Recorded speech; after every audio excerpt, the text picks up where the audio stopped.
When did making plans get this complicated? It's time to streamline with WhatsApp, the secure messaging app that brings the whole group together. Use polls to settle dinner plans. Send event invites and pin messages so no one forgets Mom's 60th. And never miss a meme or milestone. All protected with end-to-end encryption. It's time for WhatsApp. Message privately with everyone. Learn more at whatsapp.com. Routine, adjective. Used to describe an individual whose spirit is unyielding, unconstrained, one who navigates life on their own terms, effortlessly. They do not always show up on time, but when they arrive, you notice an individual confident in their contradictions. They know the rules, but behave as if they do not exist. Routine, the new fragrance by Miu Miu, defined by you. Unfiltered discussions. Unexpected guests. No topic is off limits, from sex and relationships to the human condition, personal anxieties, and so much more. The only talk show of its kind in the world. This is The Last Show with David Cooper. Hi, welcome. Tomorrow's spooky Halloween, and here's what you'll come to discover on tonight's show. Here's a divisive question. Should you tell your friend when you can't stand their significant other, even after they break up, like if they might get together again? If your friend's dating a person you dislike, should you speak up, potentially fracture the relationship, or stay silent and deal with a jerk? We'll teach you how to break that one down if you're in that situation, and I'm sure you have been.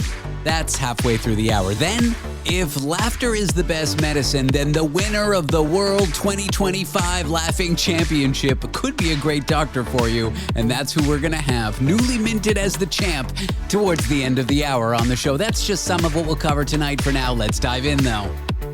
Want to throw a Halloween party? Want to throw a Halloween party at a vacation rental? No, says Airbnb. You're not allowed to. I'm here with Carmi Levy. It is time for technology time. We'll talk all the tech stories of the week you want to know about Airbnb and parties. It's a weird thing because like you're renting out your own home or your own property. But from the renter's perspective or the vacationer's perspective, they should be able to do whatever they want in the property. Carmi, welcome to the show. Oh, it's good to be back with you. Although, there's a long history, for as long as Airbnb's been around, of stories where parties were held at properties and the places were absolutely trashed. A few years ago, there's a place in Calgary where the house literally had to be renovated back to the studs because it was just absolutely destroyed. And so, it is a problem. And so, yeah, I mean, should you be allowed to have a few friends over and have some drinks and music? Sure. But if it becomes a raging kegger that turns into, essentially a reinvention of Animal House, I think that's a whole other story. And Airbnb has been hit hard by it over the years, and they're using this party detection technology that uses AI and machine learning to sort of try to guess: are you going to have a rager? Are you going to pull a John Belushi? Or are you a legitimate renter? And if it sees those signs, it will either cancel the booking outright or suggest maybe, why don't you look at this property in this other place that may not be as conducive to holding a party. It's a thing. People have suffered huge losses, and Airbnb has a lot of liability because of it. Yeah, but there's renters, or what do you even call them? Vacationers? I know, Yeah. whatever they're, they have like a name on the platform, Yeah. doesn't matter. But like they have three Yes. people over. The host has surveillance cameras all over the property, and they're like, you're not allowed to have guests because they had three people instead of two, and they, just had one beer. I feel like there are overzealous hosts that are really restrictive. And at that point, it's like, this is a vacation rental. People should be able to do whatever they want. I'm advocating more for the renter side, but yes, on the host side, there are people who abuse so bad and literally trash a property, just like there are at hotels, but the hotel is a little better equipped to fix up one room when they have 100 than an Airbnb host would have to fix up one room when they have the one room only. Yeah, it's always a case of a small minority ruining it for pretty much everyone else because, the vast majority of Airbnb renters, guests, or whatever they call them, they are, and I disclosure, I've used Airbnb many times and it's awesome. And I'm respectful. I treat the property as I would my own. I clean up after myself. I don't damage anything. I don't have strangers in. I'm pretty careful. Or at least that's what your lawyer told you to say, given the pending court case against you. Exactly. I am under non-disclosure agreements. But all it takes is one, right? So the vast majority of really good people who leave the property as it was when they got there, they're not going to generate the headlines. It's the raging partygoers who will. And so this technology, it's able to tell is if it's a short-term rental, if it's booked really close to the date, if it's fairly close to where you live. I mean, all these are tells that sort of correlate to increased risk of this kind of thing happening. And yeah, I mean, while I appreciate that if you're renting a place under any guise, you should have, reasonable assumption of being able to use it as you wish without causing damage. I can kind of understand, the sort of based on history, based on the headlines we've seen over the years, why Airbnb would put this technology into place. And they started it just at the beginning of the pandemic as these incidents started to go public.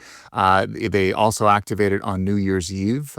They activated in the summer as well. So like times when you will see a spike in the use of Airbnb, when you'll see more parties as well, or the potential for more parties, they'll activate it and then they'll also publicize it. I guess in Canada Day, in the U.S., July 4th, Halloween. I mean, those are the two party days where everyone has the time off and goes nuts. I was fascinated by the numbers. They said last year, using this technology in the U.S., about 38,000 people were blocked or redirected to another booking based on this technology. In Canada, the number was 6,300. So, of course, when you do that on a per capita basis, Canadians are more badass than Americans when it comes to Airbnb. We are more likely to party in an Airbnb. Or they're piloting this technology and getting too many false positives in a country that isn't the U.S. I mean, that's another thing. How do they know I'm a party animal? Like, is it my age? Is it my ethnicity? Is it my gender? I feel like this could get in weird discriminatory territory. Sure, it absolutely could, because AI does get things wrong, right? And it will flag some things as false positive. Just ask anyone whose account on Facebook or Instagram or TikTok has been shut down, suspended because of weird activity. But of course, the platform doesn't tell you why. And as far as you're concerned, you are an absolute Boy Scout. So this is a problem. And so it doesn't flag things that should be flagged. It flags things that don't deserve to be flagged as well. And of course, there is no accountability because it's not like this is subject to any kind of federal regulation. The company can do as it wishes. Yeah. I know your account's been deactivated many times, but again, you can't comment on it. It's my dirty little court. secret. Yeah. It is. Yeah. Don't tell, and don't tell my wife. She doesn't know this. She just knows that we keep moving from one Airbnb booking to another because I just keep telling her we got a better deal. But if she knew, I think she'd be shattered. Carmi's on the run. Okay, this next one is an announcement by Nike. Are these new like powered shoes? It seems like something out of like a futuristic military cyborg bionic movie. Can I get one of these powered shoes, or is this just a prototype product? And what is a powered shoe? How will it help me run when I'm, my bones ache? What's going on? It's called Project Amplify, and I wish we could buy it, but right now they've just announced it. They haven't put a price on it. They're not saying if and when they're going to be selling it. They're just developing the technology, and I think they're looking for reaction, trying to get feedback to determine how they continue to develop it. It's the first version of it. They call it the world's first powered footwear system, and it basically looks like a shoe, this very high-tech carbon fiber shoe with like an ankle bracelet extension on top of it. Oh, just like your ankle bracelet that you got. Yeah. Oh, you're not supposed to talk about that because of pending court. The one with the GPS alarm on it. Yeah. Don't tell me. I'm not sure if my parole officer listens, but if she is, good to see you, Elaine. Now, is this something to assist people with disabilities? Is this just to help me walk faster? Maybe both? Like, what is it? Or are they really just sussing out the market for assisted footwear, if you will? I think they're trying to figure it out because they're saying that it's not designed for ultra athletes. So if you're a competitive athlete who wants to, bring your marathon time down, probably not for you. It's really more casual athletes that, if you're already doing some running, maybe you run a couple of miles a week or whatever, it lets you go further. It lets you go faster with less effort. It's almost like an e-bike for runners. And so most e-bikes are being sold to the casual athlete. This is the same thing. It's sort of who it's going after. there definitely will be. I mean, this technology you can see would be a game changer for as an assistive technology. So those who do have motion or movement disabilities could certainly benefit from technology like this. But Nike isn't saying. And I think they're just trying to keep their options open, and they're going to use that feedback to determine sort of how they develop this. What will Project Amplify version 2 look like? I think that's going to be based on the response to this. But certainly you can imagine the disabled community probably looking at technology like this and going, this could be an absolute game changer. Thank you, Carmi. Up next, kind of an alarming thing that happened when a young teen talked to X's or Tesla's Grok AI chatbot asking for advice about soccer. But what the chatbot told the teen was utterly inappropriate, and we'll get details of the story with Carmi Levy on It's Time for Technology Time in a minute. Want to be part of the last show with David Cooper?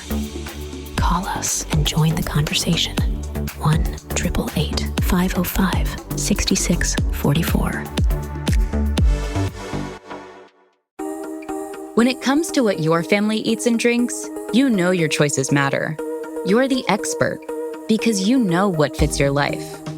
And getting it right starts with good information.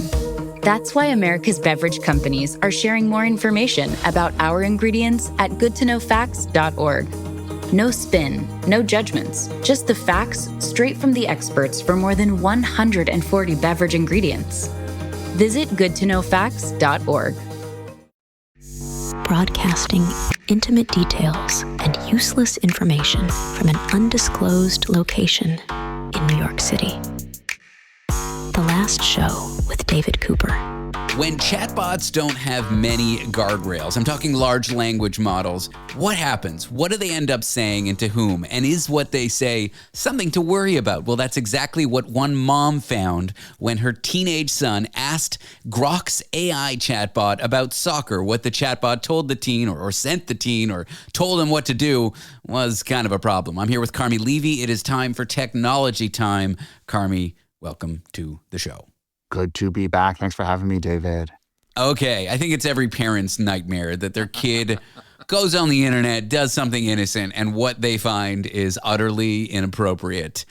What happened with this Toronto teen, or at least what this Toronto mom is saying? What happened when they chatted with Grok, Tesla's chatbot, about soccer? So this is a bonkers story. So Grok, of course, it is brought. It's kind of like the equivalent of ChatGPT. It's a chat bot. It comes to us from a company called XAI, founded and led by Elon Musk. It has also been integrated into X, also led by Elon Musk, owned by Elon Musk. And so over the last month in Canada, the Grok chatbot was added in a software update to Teslas, so that as you're driving around in your Tesla, you can ask Grok questions. You can have a chat with it. It basically becomes your on-the-go electronic assistant. So imagine this Toronto mom. Her name is Farah Nasser. Might be familiar to global viewers. She used to be the anchor there. And so she's driving in her Tesla with her 12-year-old son and their other kid, their friend. And the son is chatting in the car with Grok about soccer. He's a big soccer fan. So he asks, who's your favorite soccer player, Cristiano Ronaldo or Lionel Messi?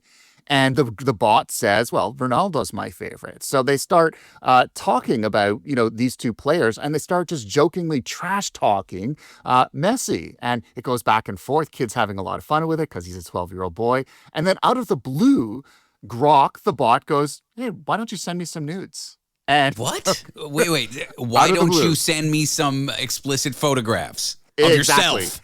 In the car with the mother, you're behind the wheel, listening to all of this going on. And so, of course, she stops the car and obviously stops the conversation. But it illustrates and Grok, of course, has been known as the bad boy of chatbots. Elon Musk, when he released it, said it was anti-woke, that, he is a free speech absolutist, that the usual guardrails that are in place on other chatbots, he didn't want them. He wanted it to be all about free speech. Say what you want, do what you want, no restrictions at all. Don't let the technology, nannies limit your fun. And so that's what Grok has always been. And so obviously in this case, it clearly went off the rails in a pretty spectacular fashion, and the mom is going public about it. But I think to say it went off the rails would suggest that Grok's AI was on the rails to begin with, which it never was. That's right. And this is all by design. And we know that chatbots in general have a tendency to do this. And the longer you speak with them, the more likely they are to have an anomalous or kind of off the rails moment. But Grok is especially so because by design, the way it's marketed, its branding is deliberately different from every other bot out there. And in this case, obviously, this is what we end up with. Kids being exposed to inappropriate content in a rather spectacular fashion. All right. Well, that's a fun one. That Toronto mom is, I guess, going to stop using Grok in her Tesla. Also, why does a car need a chatbot? It's like, I don't know. It doesn't. My car has a button, and I can use either Google Assistant or Siri in my car, depending on which phone I have plugged in. And I can't stand using it. I find voice control at the wheel incredibly distracting. And even though hands-free laws make this acceptable because it's quote unquote built into the car, quite frankly, I think we use them at our peril, and I do not think they assist safety. I think they detract from it.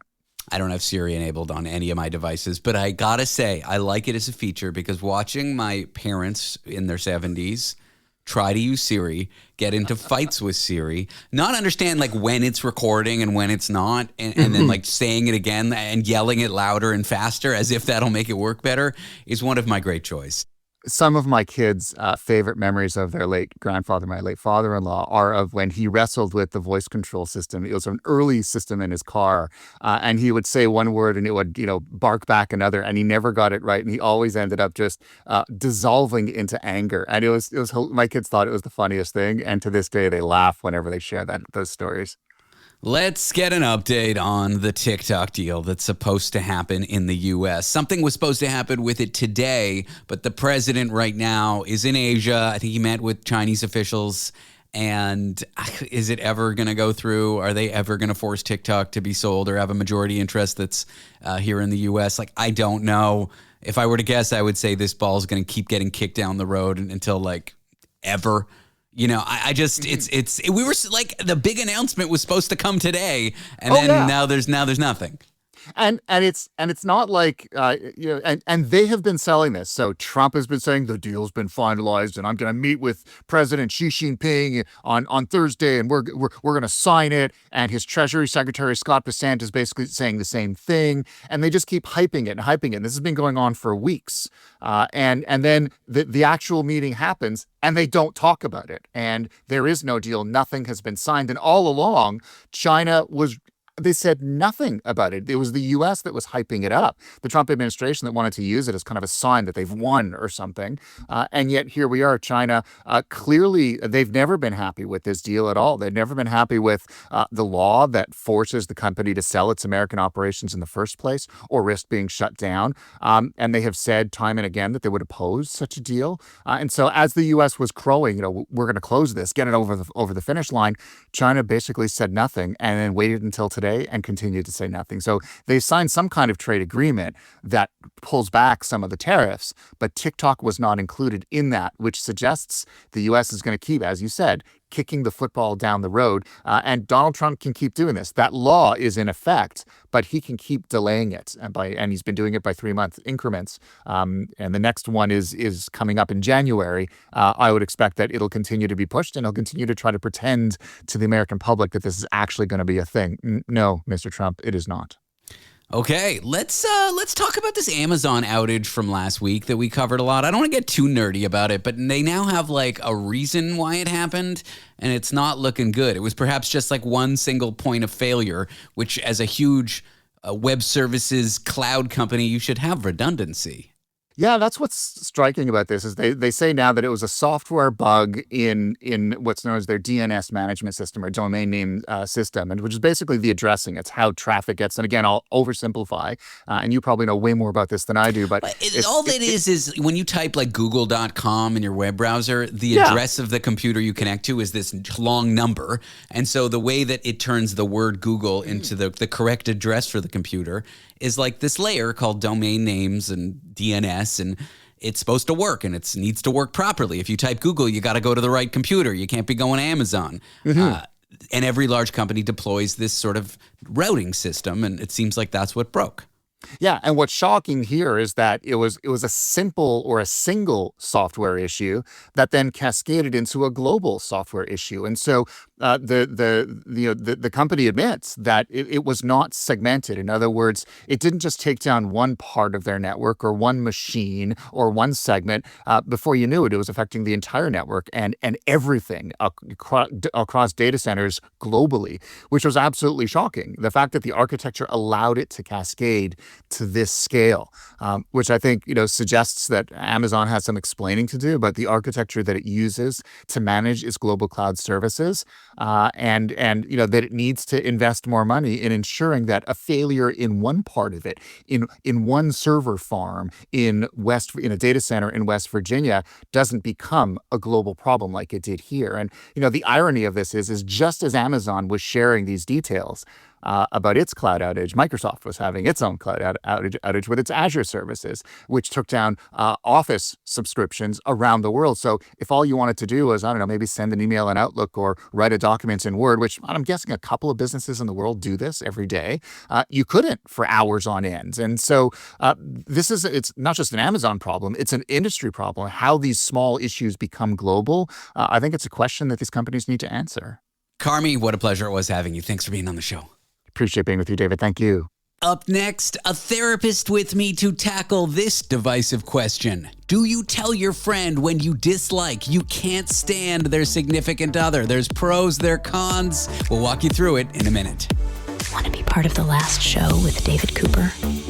Call us and join the conversation. 1-888-505-6644.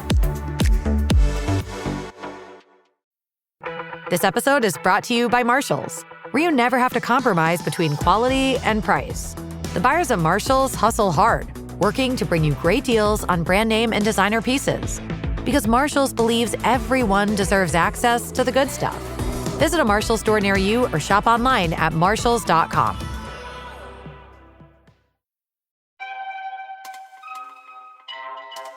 The last show with David Cooper, where we utilize non-linear reverse, inverse, backward thinking protocols.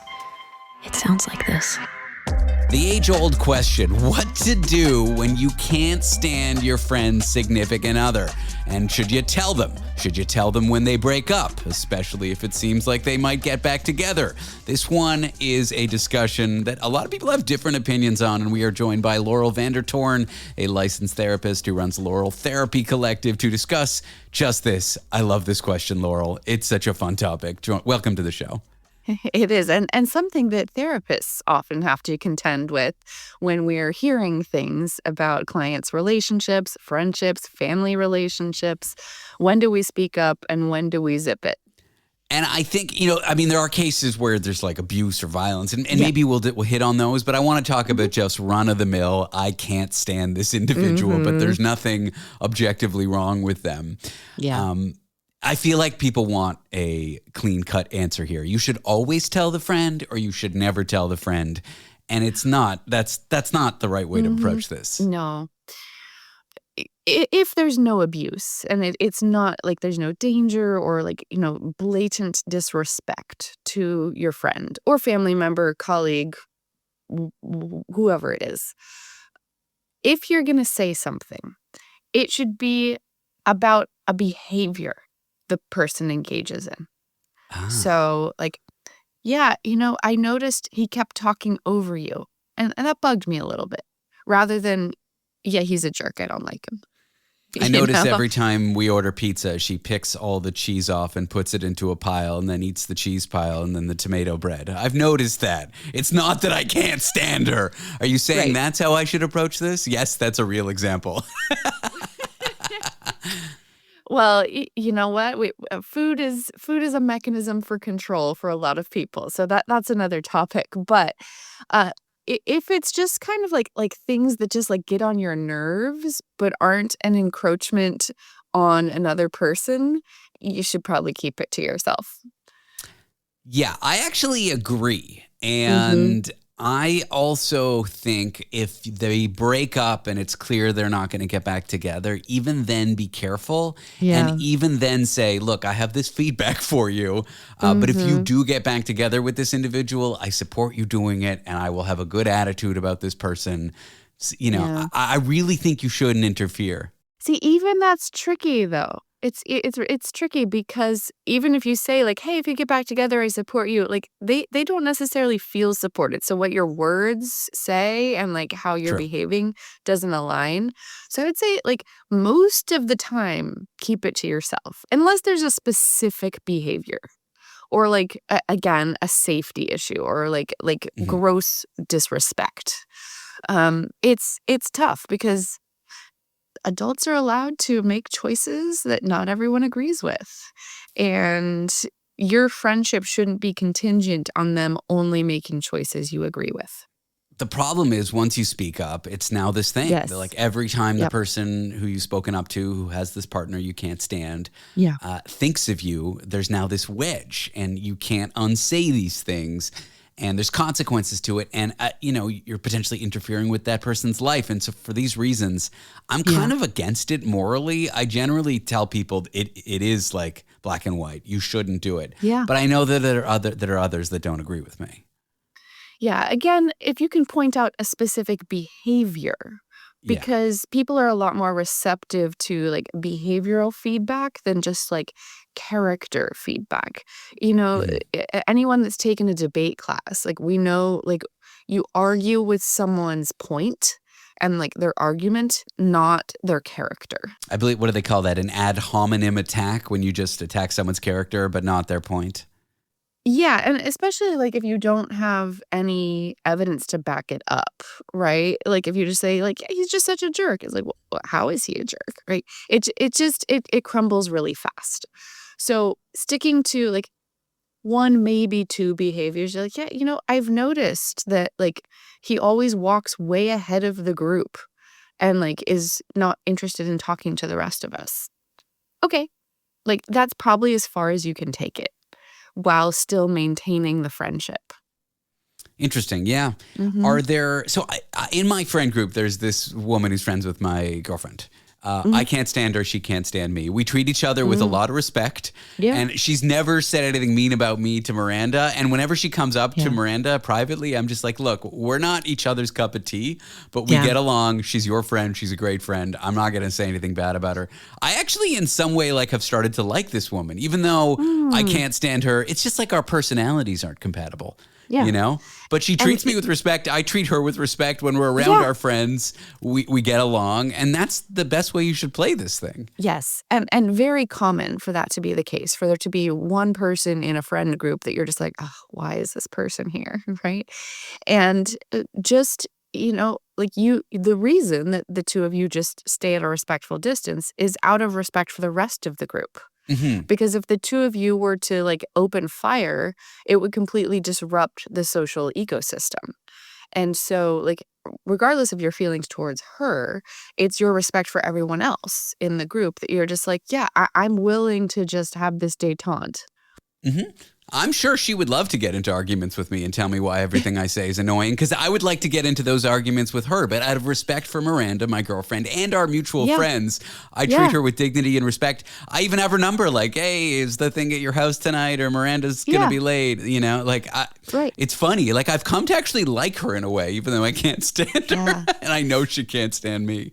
Well, and that your willingness to politely engage from a distance with someone and you speaks to your character more than if you just you know, like let it rip every time.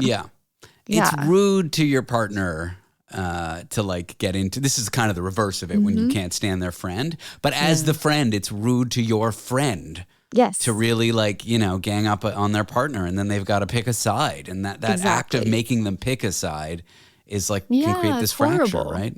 Yeah, I've been in situations where someone had to choose between, you know, someone was kind of given an ultimatum between like a friendship with me and a partnership, and it feels horrible because like it's not choosing between two comparable things. I'm not saying there's never a time where you can't give an ultimatum. I'm not saying like maybe there's drug use or alcoholism or abuse. Like maybe there's appropriate times for ultimatums, but if you just don't like someone, you shouldn't force a friend group to make a choice like that. By forcing that choice, you're kind of the jerk, even if the person you're forcing the choice about is a jerk. Mm-hmm. Yeah, absolutely. What I'll say about exceptions to this, like you already started with it, like if there is like, a safety issue, you should say something to your friend. It might result in a rupture, but if and when that person is ready to leave the relationship, you're the first person they're going to come to because they know you're safe and that you have their back in any given situation. Whereas others, either if they're not aware that there's a safety issue or they're kind of downplaying it, mentally justifying it, that will not feel safe when someone decides that they're ready to leave. So in that case, in some ways, sacrificing the friendship short term for the possibility of your friend having an exit route, that can be a beautiful gift that you give them. And of course, you have to do it with love and respect and concern for their safety, because we know in violent situations, if someone leaves, recidivism goes up and violence increases. But it can be a really beautiful gift that you give someone.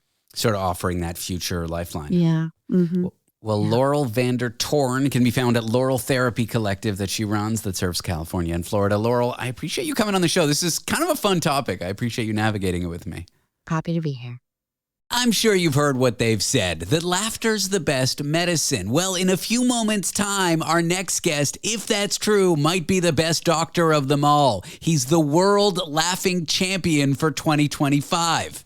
And his journey to laughing a lot and having his laugh be so contagious is a compelling one and starts a little dark. I'm looking forward to meeting him and having a good laugh in a few moments' time. Ha, ha, ha, ha, ha, ha. Want to be part of the last show with David Cooper? Call us and join the conversation. 1-888-505-6644. So good, so good, so good. New markdowns are on at your Nordstrom Rack store. Save even more, up to 70% on dresses, tops, boots, and handbags to give and get. Because I always find something amazing. Just so many good brands. I get an extra 5% off with my Nordstrom credit card. Total queen treatment. Join the Nordy Club at Nordstrom Rack to unlock our best deals. Big gifts, big perks. That's why you rack. Turning headline news into punchline gold. 5 nights a week. The last show with David Cooper. I am here with one of the greatest of the greats, one of the greatest competitors of all times. What Wayne Gretzky was to hockey, Kasparov to chess, Jordan to basketball. He is the most geniusest and best laugher. That's right, he was crowned 2025's World Laughing Champion, and his name is Kelly Podlubny from Vancouver, Canada. Kelly, I am so excited to have you on the show. Thank you for being here. That's how you start the interview, with a giggle? Yeah, I can't help it. Thanks for having me, Dave. How do we get into competitive laughing? You know, like I wouldn't even if I laughed a lot, even if my friends told me my laughter was contagious, I don't even know where I would get this idea. So when it comes to competitive laughing, I've been doing something called laughter yoga for the last 10 years. And some friends encouraged me to... Wait, you're just going to say laughter yoga and keep on going like that? I don't need to know what laughter yoga is. What is laughter yoga? So laughter yoga is the act of intentional laughter, where we don't need a reason to laugh. It's a great way to feel better, laugh off stress, and just to, become a happier person. So this is a technique that I've utilized for the last decade after I discovered what it was all about. What got you wanting to engage in laughter in this way and really consciously do laughter like that? So what happened is that I used a lot of substances. Oh, I'm in recovery too. Hey, congratulations. Good to hear. So So what happened is that after I found recovery, I had this big empty hole in my life, and I really needed to find something to fill it. And I was just watching a random TV show where they're playing internet clips, and they played this one where this woman is proclaiming that she has cancer, and then they laugh really hard about it. And then other people are talking about, oh, I just lost my spouse, and then they laugh, and I'm like, what the heck is going on with this? Like, what are these people doing? And so I Googled it because she had a shirt that said laughter yoga on it. So after I Googled it, I'm like, oh, so these people are really into something here. They're into unconditional laughter, especially laughing at life's, biggest problems. So that's what I got into intentional laughter. I found laughter clubs here in Vancouver, and I met other people that were also into intentional laughter. And next thing I know, I'm entering the Canadian Laughing Championships, and I win that. And then I move on to the Worlds, and I just barely beat Russia by 1 vote. But, it felt like 1972 all over again. I was called the Paul Henderson of laughing because I just beat Russia. Wow, the Cold War all over again. Is the wall in Berlin going to drop? I don't know. Spoiler for everyone, the wall came down, in case people don't know that. Okay, so you get into laughter as a means to help with the recovery journey. You catch on to people using it as a form of healing. You start doing it. You go to laughter yoga. I guess at some point at laughter yoga, you realize it can get competitive. How does it feel to win? How does it feel to be the world's best laugher this year? Well, I was amazed to be world's best at anything. It was very surreal, actually, when they announced that I was the winner, and it's been great ever since. My coworkers are just all over me because they have this expectation that I'm going to be laughing all the time, which I usually am. I mean, anyway. Is that a lot of pressure? I mean, you're a transit driver for the city of Vancouver. You were telling me at the commercial break. Is it a lot of pressure for the other drivers and your coworkers? Like, they want this cheering up, they want this contagious laughter, or are you really trained to be able to perform even when you're not feeling it? Well, that's a great question because I don't actually perform. This is the thing. I don't find myself pushing myself to laugh. It just comes super natural and super easy at this point. And all I need to do is make eye contact with somebody. And if they see me with a smile, they start laughing. And then I laugh more. And before we know it, it's completely contagious and we cannot stop. So I know when we started this interview, I'm looking at you, you're laughing, and I'm like, I'm smiling, and I'm like a little angry. I'm like, why am I smiling? How did this guy break me so quickly? Do you find you have that effect on people? More and more, yeah. I guess having the world's most contagious laugh usually pays off in certain ways. The people that when I get to laugh around them, they tend to feel better, and even if they don't want to, I'll make them feel better. So you would agree with the phrase that laughter is healing, especially for those who really need it going through rough stuff in life. Absolutely, and there's been a lot of medical research done over the years to prove that laughter really does help us physically and mentally. My blood pressure is really low, and my doctor's just like, "Whoa, you're so overweight, yet your blood pressure's so low. What's your secret?" It's so I tell her it's because of laughter, and she has no doubt with that. She believes that. Oh, it's not the blood thinners or whatever?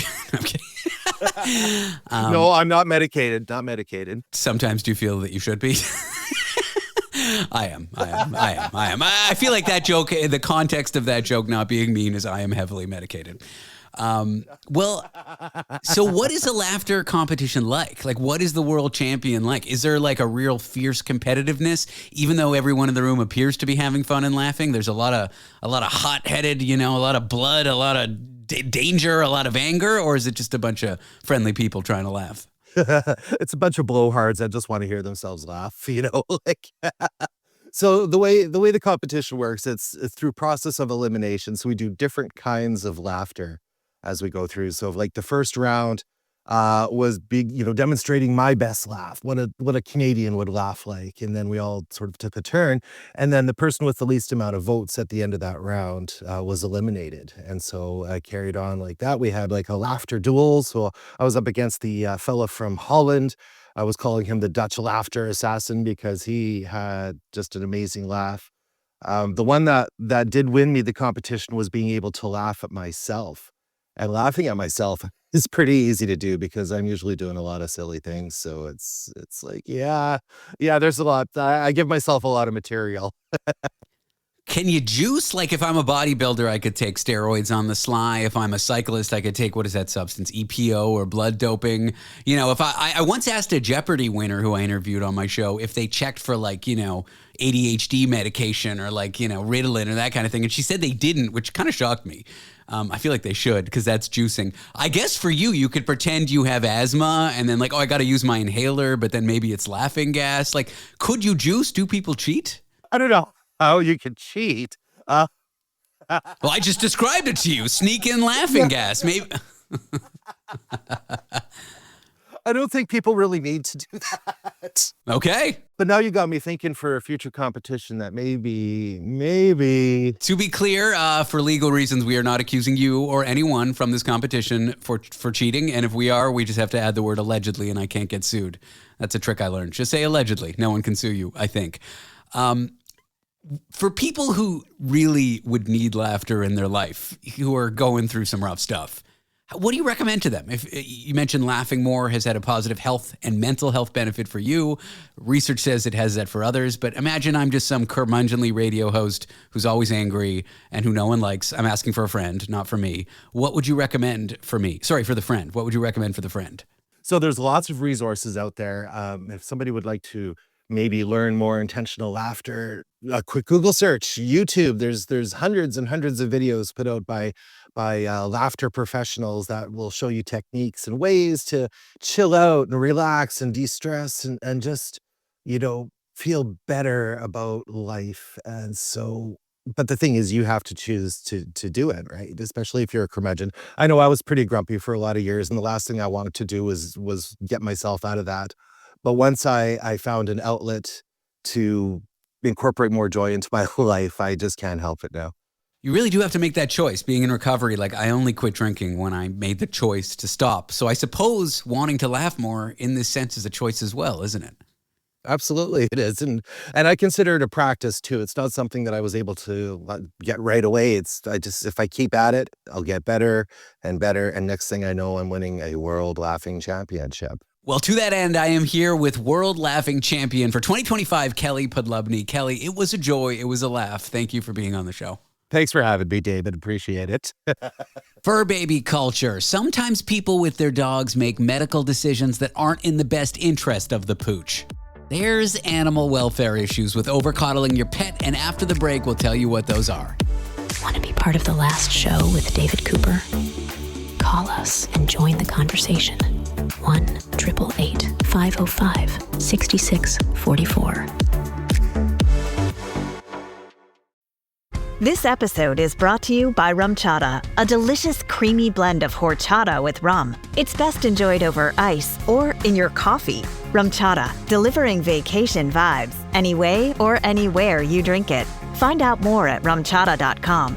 Drink responsibly. Caribbean rum with real dairy cream, natural and artificial flavors. Alcohol 13.75% by volume, 27.5 proof. Copyright 2025, Agave Loco Brands, Pewaukee, Wisconsin. All rights reserved. The Last Show with David Cooper, where we apply quantum mechanical, psychoanalytical astrotherapy to your problems. Vet talk or pet talk? We're here with Dr. Cliff. He's a veterinarian. He's got a podcast called Vet Life. Cliff, welcome. That was very good. It was like a sing rap, you know, a white person rap, I guess. I'm going to record that, and I'm going to do it. That's going to be the opening to my podcast. Love it. Now, fur baby culture. You know, people loving their pets so much, using them as accessories, over-treating them, making sure they live forever, even when nature really should take its course. Are there problems with treating our pets a little too well? There can be, and maybe it's a little strange hearing a veterinarian say this, but there's this, nice, funny, comical, light Sunday reading book that has been published recently called Veterinary Controversies and Ethical Dilemmas. Wow, that sounds like an easy read. It's a knee slapper, eh?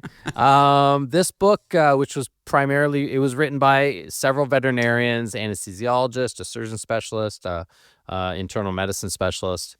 And it is primarily for veterinarians in the veterinary industry, though I think owners will find it interesting. In this book, these veterinarians bring up some concerns that a lot of us vets have, in that sometimes we are treating or we are attached to our pets too much, too well. And they talk about this rise of the fur baby culture.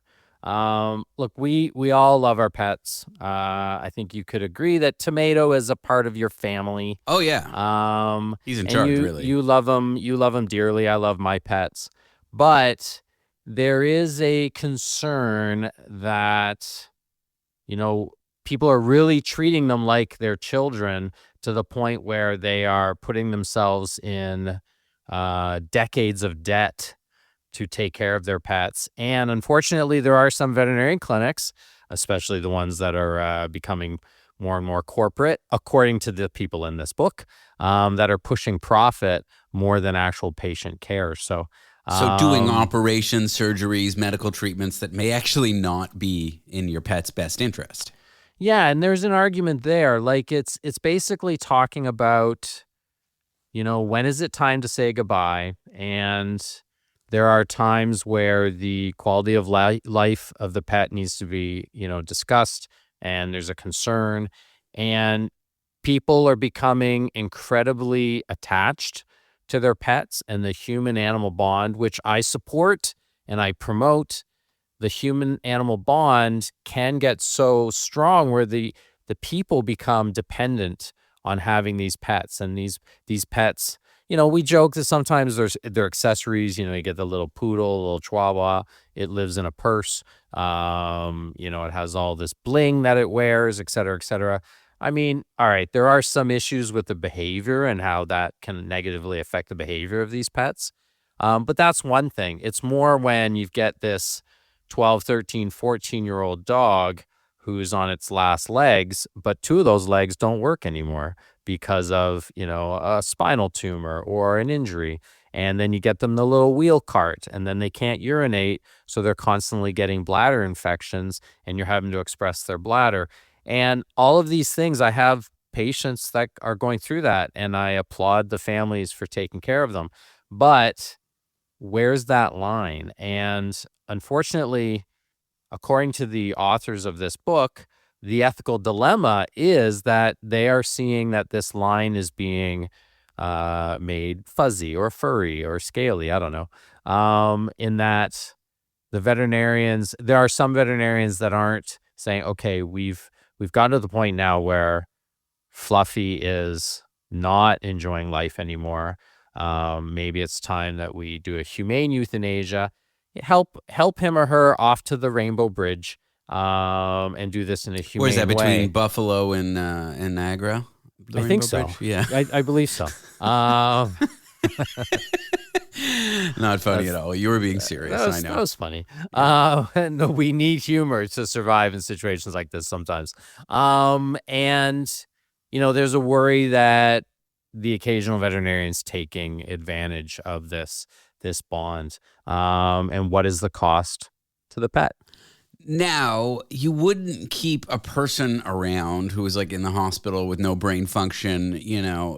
It's the same principle for animals. Like if they're in pain or the quality of life is in the red, you would want to do the humane thing. Like the other day, my brother stubbed his toe, and I told his husband we should just put him down. Now his husband didn't listen to me, but jokes aside, there's a time, and for every pet and every person that line is different. But I do agree, like people probably keep their pets around way too long because they can't let go when it's not in the best interest of the pet. Occasionally, yeah. And it's this whole sort of anthropomorphizing. I was practicing that word. Anthropomorphizing of these animals, and sometimes like the pack of village dogs, or I've done some traveling. We've talked about it. I was up in India. There's a lot of community dogs that live on the street. We don't call them homeless dogs or stray dogs. They're community dogs. They're just as happy, arguably more so, than the dog that is being pushed around in a little stroller because the people think it's cute. That's another thing, is sometimes these dogs are being coddled and cared for when they're fully capable.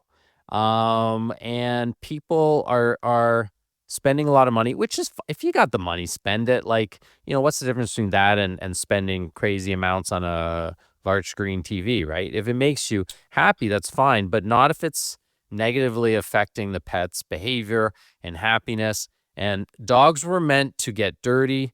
Dogs were meant to roughhouse. Dogs were meant to socialize with other dogs. And, it's hard to believe, but they were meant to have their feet touch the ground every once in a while. I simply cannot believe it. No, I'm not a big dog person, but my sister has this little thing that she loves, and it's sort of a purse dog. And yeah, that's that. We call them little land sharks. Land sharks or land piranhas. Actually, I haven't met my sister's dog, but I'd like to, But I'll see. Sister, if you're listening, next time I'm in Toronto, I'll meet. Right. Great content for the listener here. Your nephew is actually your puppy nephew. My mom calls my cat her grand. I don't even know if I can say this on the radio. She didn't realize. You know what? Now that I've said I can't say it, it seems inappropriate. But people call cats pussy cats, and so my mother calls my cat her grand pussy, and she doesn't realize that's a very strange thing to call a cat. Yeah. There you go. Yeah, you're right. Look, she says it in jest, though, right? Like, clearly, if you had a child, and she would treat her grandchild better than she treats her grand pussy, which is understandable. So yeah, this book, Veterinary Controversies and Ethical Dilemmas, it's a knee slapper. It talks about this fur baby culture, corporatization of clinics, and that global financial organizations are getting involved in owning vet clinics. So basically, non-North American, international investment firms are buying up, just herds of veterinary clinics, and profit becomes, sort of a mainstay. I'm a capitalist. I think profit's important. It allows me to live a good life and also allows me to better take care of my patients. But I am able to separate profit from, my moral obligation to do what's best for the pet, which in the end is also what's best for the person. They need to see their pet as a very loving, furry part of their family member, but we all have to know when it's time to say goodbye. When we come back, we'll discuss everybody's favorite lovable household pet. The cockroach. If you've got them, an infestation can lead to higher household allergens and endotoxins. What are endotoxins? I have no idea, but Cliff is going to tell us, and you won't want to miss it. We're here with Dr. Cliff Redford. Check out his podcast, Vet Life. We'll discuss your favorite friend, the cockroach, in a moment. Want to be part of the last show with David Cooper? Call us and join the conversation. 1-888-505-6644. Don't chew on that, Max. Cooper loves that chew, too. Oh, now he's into Cooper's food. Wow, he is loving it. What do you feed Cooper? Blue Buffalo Life Protection Formula. He never leaves a crumb. I love it because it's made with high-quality protein, nutrient-rich fruits and veggies, and wholesome whole grains. Looks like we're switching to Blue. Blue Buffalo foods are made with the superior ingredients your dog needs to thrive. Can your dog food say that? Visit feedbluefood.com to learn more. Exploring both interstellar and interpersonal space-time continuums. The Last Show with David Cooper. Do you have an emotional support pet? Do you have an emotional support cockroach? Do you have an emotional support cockroach infestation in your home? I have. I live in New York. I currently don't. But I do fear them. They are horrifying. I'm here with Dr. Cliff Redford, a veterinarian. It is Vet Talk or Pet Talk. And not such a good thing having cockroaches in your home, Cliff, is it? No, apparently cockroaches are dirty. Who would have thought? It's funny. I was talking to my friend, a scientist, a biologist, and he was saying that cockroaches, while sort of disgusting, and yeah, they can pick up from the very fact that they eat garbage and stuff like this, they can pick up E. coli and other kind of like regular pathogens, but they don't carry like the history of infecting us with pandemics like rats. And so given the choice between touching food and interfacing with rats versus cockroaches, you should take the cockroaches every time because they're actually not that harmful for you. But this new study says my friend might be wrong. Yeah, I mean, this study came out of North Carolina State University, basically saw a 100% direct link between the number of cockroaches in your home and the amount of allergens and endotoxins. What is an endotoxin? That's the question. It's a toxin in the endo class, I believe. In the end, not in the beginning? Yeah. It's the end toxin. And when you find out it's at the end, you're so surprised, you say, oh, it's finished. What is an endotoxin, Dr. Cliff Redford? An endotoxin is basically toxic material from the cellular components of bacteria. It's basically dead bacteria. Or in this case, it's dead bacteria. So the cell walls, the little squiggly things that they have that kind of look like octopus legs, any of those things die off, they can become toxic. Endotoxins can also be produced by bacteria. Botulism is the endotoxin created by the Clostridium botulinum bacteria, things like that. But in this case, endotoxins are basically dirty parts of the bacteria from cockroach poop. So cockroaches are dirty because they don't use the toilet or they don't flush afterwards. They're so rude. They just poop wherever they want, right? And they figure they outnumber you 1,000 to 1 if you're lucky. Only 1,000 to 1 in your home. In New York, it's 15,000 to 1, I think. Are you kidding me? There's 15,000 cockroaches for every one person? That can't be true. I have no idea. Oh, you made that up. Okay. I made that. I'm going to check. It's probably way higher. I'm sure it's way, way higher. But there are a lot of cockroaches. The issue is that the cockroaches, they poop a lot, and it's hard to believe, but their poop isn't clean. It has bacteria, not only because they eat garbage, but that's one of the big reasons. And this bacteria dies, and it forms endotoxins, and these endotoxins adhere to dust particles. And the cockroaches just sort of, they shed part of their exoskeleton and they leave remnants of this and that all over the place, which forms more dust. And so basically this study, they went into a group of like apartment complexes and they checked all the apartments. Unfortunately, some of them had cockroaches. And they basically separated them into two groups, the ones that were cockroach free, the ones that had cockroaches. And they took half of the ones with cockroaches and they did a extermination. They got rid of the cockroaches.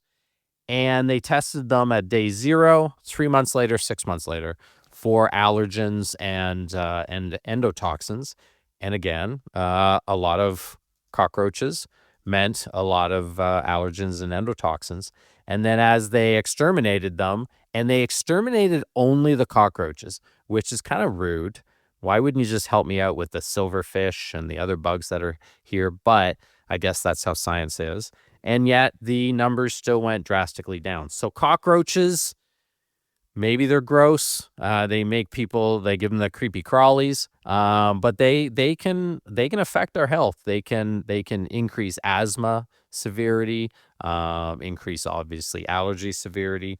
And what I didn't know is female cockroaches poop twice as much as male cockroaches. Wow. So at least if you're going to have a cockroach infestation, you want it to be a bit of a sausage party. The more the men, the better. Men are cleaner in the cockroach family. Fair enough. Let's give credit where credit's due. Ticks. Paralysis ticks. Whew, this is so exciting. We're talking about such cute things today. Yeah, that's true. Fur babies, that was before the break. Now cockroaches and ticks. Where do they like to bite? I thought it was always on the legs because they're on the grass blades. Yeah, it is here in North America. So this little article, it's going to take me 2 seconds to go over it because it's really only in Australia, but then we can talk about ticks in general. Paralysis ticks. When they bite you, you can become paralyzed. Paralyzed. Parallelized. The parallelized tick, 70% of the time, likes to go up on people's necks and on dogs' necks. So it was basically telling veterinarians in Australia, down under, to check, not down under, to check the neck for these paralysis ticks. But I wanted to raise this topic because people seem to think in North America, especially in the northern half or 2/3. North America. North America, where we actually have winter, that ticks are only a problem in the summer, and that's not true. They're actually much more of a problem both for pets and people in the wintertime. Oh. Yeah, so ticks will hibernate under the snow. And if you get a couple of days, as we will during the wintertime, even when it's a harsh, cold winter, you're going to get a couple of days that are 4 or 5 degrees, especially like in January, February. And we're like, oh, it's so nice. We're getting rid of the snow. Well, the ticks come out and they're hungry. We call it a tick storm. Now, they do like to grab us on the ankles because that's where we're walking. But ticks are nasty. Some of them carry Lyme disease. Some of them carry Ehrlichia and Babesia now in the U.S. and in Canada. And in Texas, the Lone Star tick can make you a vegan. It can infect you with veganism. So Mother Nature's fighting back with ticks and cockroaches, and we are over taking care of our fur babies. A tick storm. So it could be the dead of winter, but a mild day where there's a little bit of snow melt, and the ticks wake up and they're hungry and they bite. Tick storm. It is going to be the next Michael Bay movie, I believe.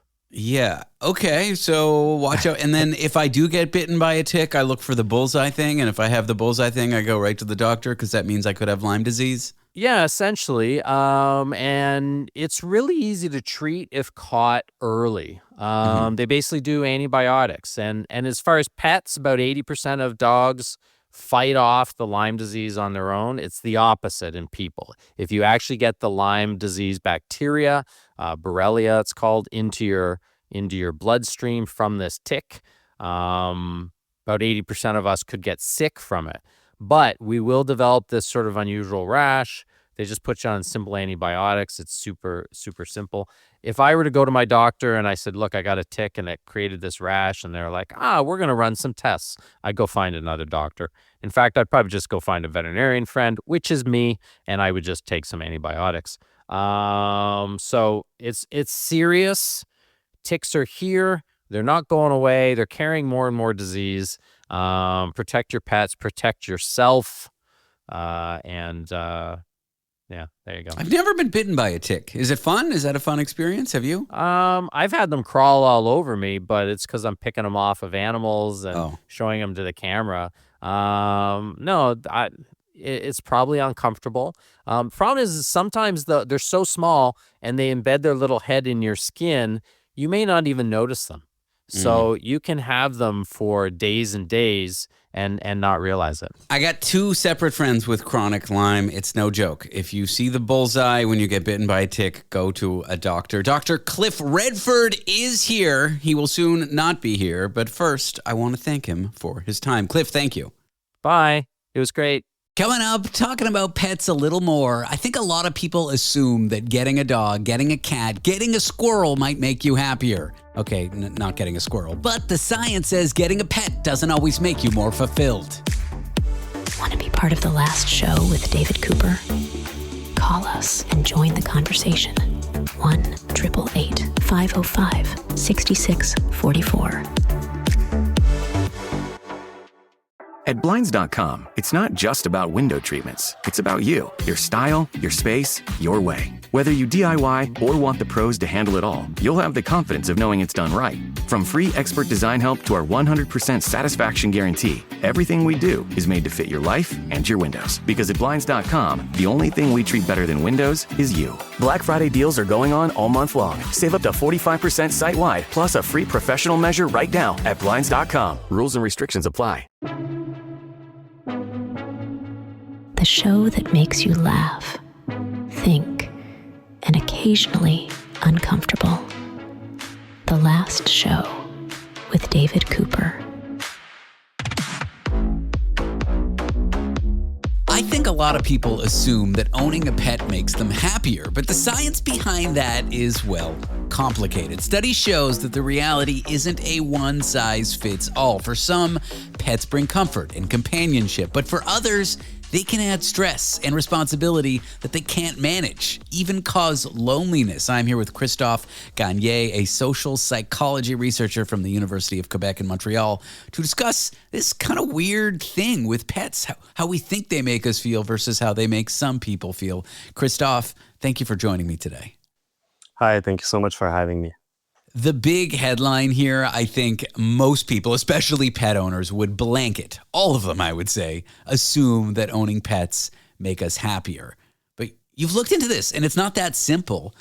Tell me about the reality of the situation. Do pets help our well-being? Do they not? Is it different in some cases? Well, unfortunately, it's quite complicated, so there's no one-size-fits-all answer. So it is true that in some cases, when we look at the research on the subject, we do have some studies that will show that pet owners are less stressed out, they are less anxious, they are less lonely as well than people who don't have pets. However, this is only one side of the story. So when we look at the whole research on the subject, we also see some studies that perhaps surprisingly will show the opposite, that pet owners actually report lower well-being than non-pet owners, so people who don't have pets. So overall in the literature, indeed, there's quite a lot of mixed, even contradictory findings. We can conclude from that, though, that the presence of pets, well, it does not automatically mean a greater well-being. I want to take one example that I think when we walk through it, a lot of people will say, oh yeah, that makes sense. I want to rewind to the peak of the pandemic when there was almost a run on pet adoption. You know, it was so hard to get a pet because everyone stuck at home wanted to get a pet. And not everyone was well equipped to deal with that pet, whether like just financially, time, but also like mental well-being. Mental health-wise, they might not have been well equipped to handle a pet. Maybe they'd never owned one before. Walk me through what you found during the pandemic with certain pet owners actually reporting that having a pet maybe made them lonely or not quite as well. So we did a study during the pandemic. So we recruited more than 2,000 Canadians in 2020. So that was like the first wave of the pandemic. And like you said, we did find that overall, pet owners reported lower well-being than non-pet owners. Now, what is interesting as well is we looked in some socio-demographic strata for whom pet ownership could lead to greater or worse well-being. And what we found that is really interesting is that for some specific groups, for example, for women, for people with 2 or more children at home, well, for these groups, having a pet was associated with lower well-being. So what we think happens is during the pandemic itself is an added stressor in our daily life. And having a lot of household chores, a lot of responsibilities at home, this plus having to care for a pet, well, the pet may be an additional source of stress for these groups of people. So this is kind of the conclusion we have from this data set. I mean, that makes perfect sense. You're in a hectic environment, trapped in there with kids you can barely care for who aren't going to school. You add a pet to the mix. That just adds more stress. But I think a lot of people were looking for that magic ticket, that magic common belief that seems to be so ingrained that pets make people happy. Why do you think most people think this? I thought that before I started reading about your research. Well, I think it's quite a common belief. I think it's also commonplace in popular media. So it's not rare to see articles that highlights the benefits of pets for mental health. We see also people on blog posts, social media posts that are really gonna say that their pets is good for their own well-being. So I think, like I said, I think it's only one side of the story.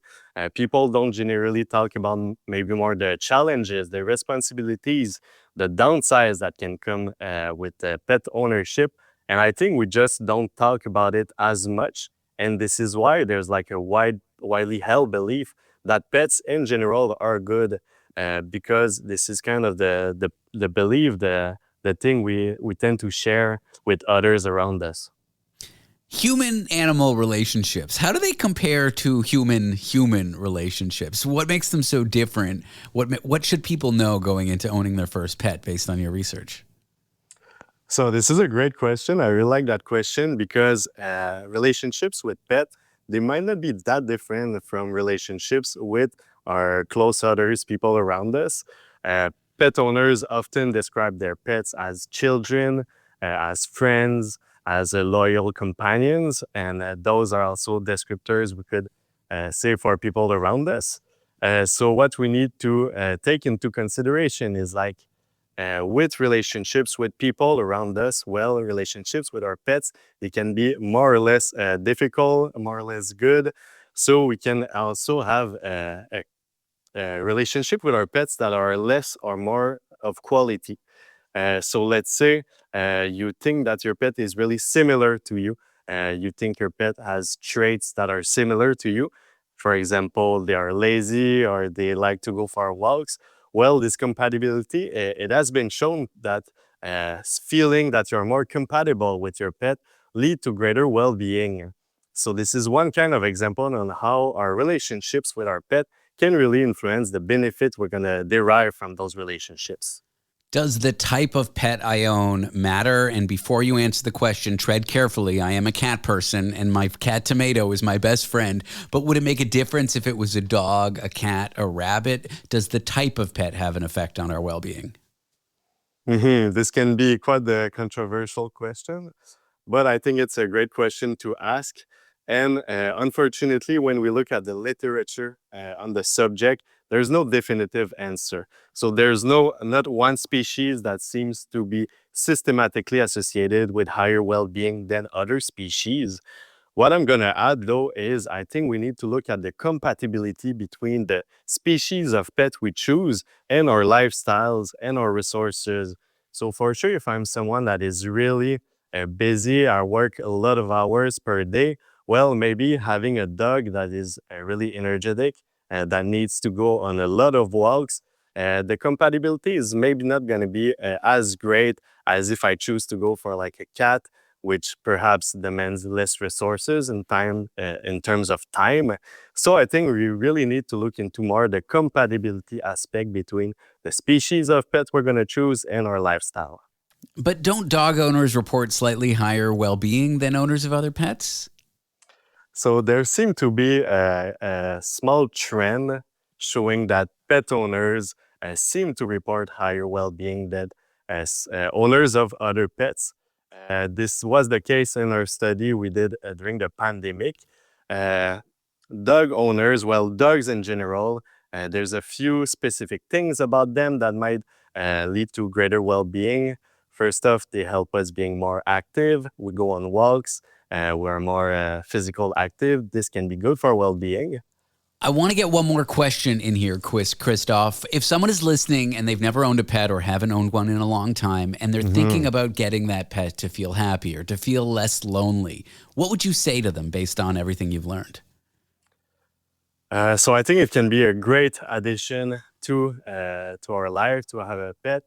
However, it's not automatically going to lead to greater well-being. I wouldn't adopt a pet with the idea of only benefiting from the well-being aspect of it. So I'd be careful with that. And I'll also say to that person to really carefully consider the responsibilities, the challenges that can come with pet ownership, and that those can be quite difficult sometimes for our mental health, our well-being. Christophe Gagné is a social psychology researcher at the University of Quebec in Montreal. Christophe, thank you for talking to me on the show today. Thank you so much for having me, David. Up next, fire-loving fungus that helps a forest heal after a fire. I mean, that makes sense, right? Because they love fire. Details in a minute. Want to be part of the last show with David Cooper? Call us and join the conversation. 1-888-505-6644. Chronic spontaneous urticaria, or chronic hives with no known cause.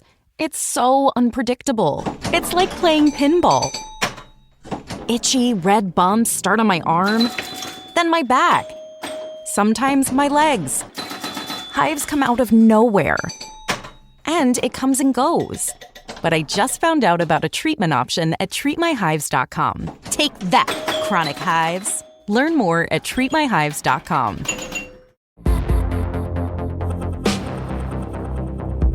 When the day is done, we're just getting started. The last show with David Cooper. Forest fires, a real problem depending on where you live. But what if we could help heal after them? Not with water, not with some fire bear or something, but with fungus. Fire-loving fungus could help your forest recover from a forest fire. We're here with Dr. Monika Fischer, a mycology professor at the University of British Columbia, to have fun. Gus, I had to do it, Monika. Welcome to the show.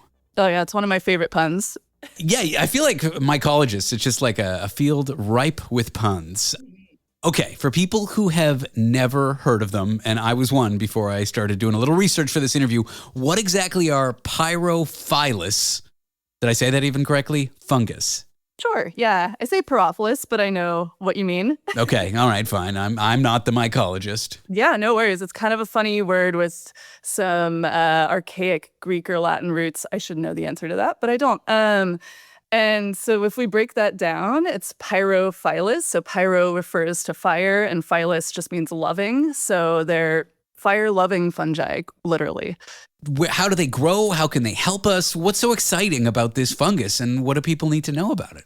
Yeah, so we only see these pyrophilus fungi immediately after fire, and sometimes we can see them within days after fire, which is pretty wild.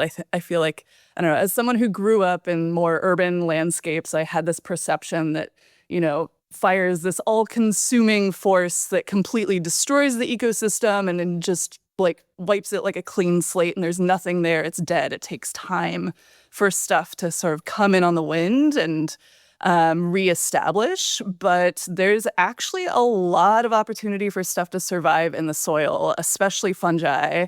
And a lot of fungi have specific adaptations. So they've evolved to really thrive after fire. Some fungi seem to react specifically to the heat or the chemical changes that fire causes, and then that initiates their growth, and they start growing really rapidly, like as soon as it's cooled enough for them to gain some ground. And so they're sort of doing that very first step of post-fire recovery and laying the groundwork for everything that happens after that. So I like to think of them as the first responders after our human first responders are done.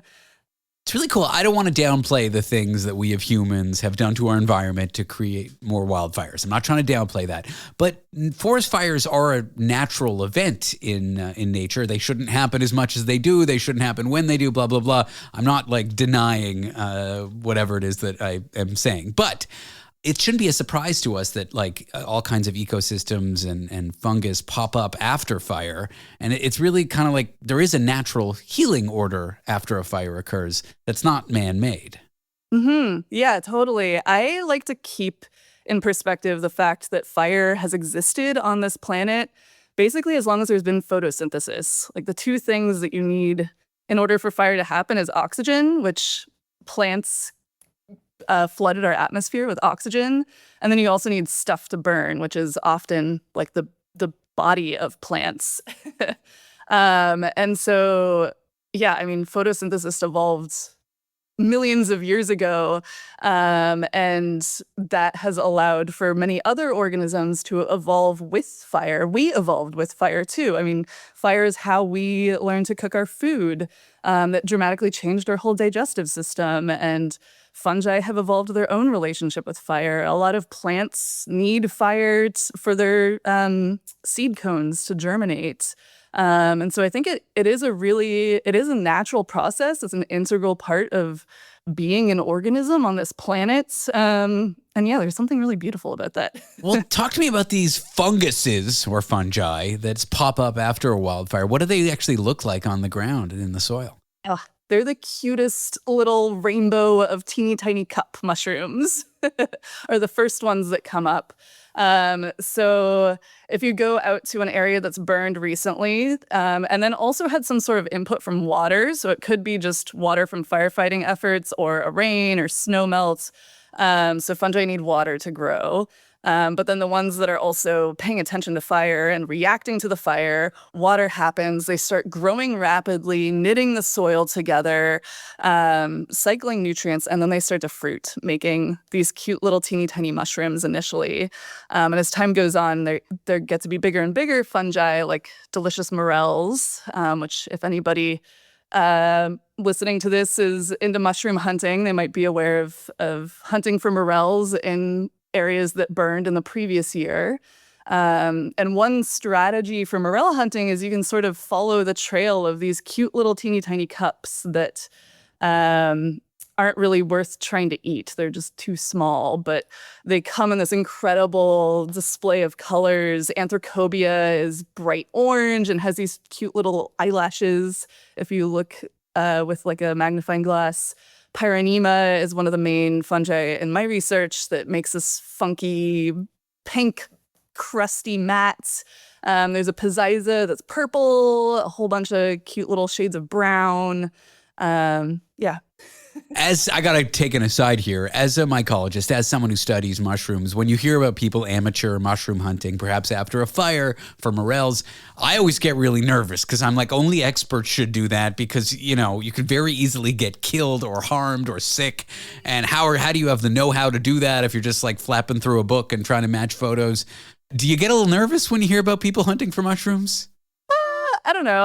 I believe in personal responsibility, I guess. But that being said, it is generally a good practice to not put something in your mouth unless you know what it is. I feel like there was a cartoon I saw when I was a kid about that. All right, back to these fire-burnt loving mushrooms. Are the things you find where you live in British Columbia and Canada the same as you might find anywhere in the world, or is it? And if so, that's kind of cool, isn't it? Yeah, totally. This is actually a really interesting piece of my research that I'm sort of continually diving into, confirming. It seems like we see the same fungi fruiting globally following fire. So there's sort of this core set of pyrophilous fungi. I mentioned a couple of them, Anthracobia, Pyronema, that if you go onto a platform like iNaturalist, which is an awesome citizen science platform, that I want to hype up. But if you just type in Anthracobia on there, you can see it. People are finding it globally in areas that have burned recently, and we only ever see it following fire. But yeah, that's really strange. We don't normally see one organism sort of existing agnostic of the other ecosystems. But I think it's like the post-fire, recently burned ecosystem is the ecosystem where these fungi are thriving, regardless of what other plants are there. As wildfires become more frequent and more intense, which is what we're seeing, is there any role that these funguses or fungi play in helping ecosystems adapt to increased fires and changing climate and that kind of thing? Yeah, so this is something that my research is actively investigating. So we definitely need more data. But my hunch from the data that we do have right now is that lower intensity fires are actually really important for priming the ecosystem and sort of seeding, building up that spore bank of these pyrophilous fungi so that then when a more intense wildfire does come through, the ecosystem is already sort of primed to respond to fire much more quickly. And recover afterwards. Yeah. Cool. Well, Monika, I've enjoyed chatting about these pyrophilous fungi. Did I say it right finally after many tries? Yes, that was beautiful. Thanks for sharing your research and teaching us about this stuff. I appreciate you coming on the show. Sure thing. Thanks for having me. Dr. Monika Fischer is a mycology professor at the University of British Columbia. Well, thank you for tuning into our program. That's a wrap on the night. Don't forget, The Last Show has a podcast. You can go to our website for more details. The address on that website, www.lastshow.pizza. That is lastshow.pizza, not .com, never .com. Did you know .pizza was a thing? Now you do. Or just type David Cooper Last Show in your favorite podcast app. And we should pop up, on like Apple Podcasts or Spotify. Anyway, on the podcast, you will catch some content that are bonus interviews. Things you won't hear on the regular radio show. So subscribe. I'm David Cooper. This was The Last Show. We'll catch you tomorrow on Halloween. State Senator Jennifer Carroll Foy here, asking you to vote for my friend, Ghazala Hashmi, for Lieutenant Governor. She's a lifelong educator who's fought to expand job training. And Ghazala wrote the bill protecting Medicaid from Trump and MAGA extremists. Join me in voting for Ghazala Hashmi for Lieutenant Governor and Democrats up and down the ballot. Paid for by Workers Vote, 212-265-7000. Not authorized by any federal candidate or federal candidates committee. Workers Vote is responsible for the content of this advertising.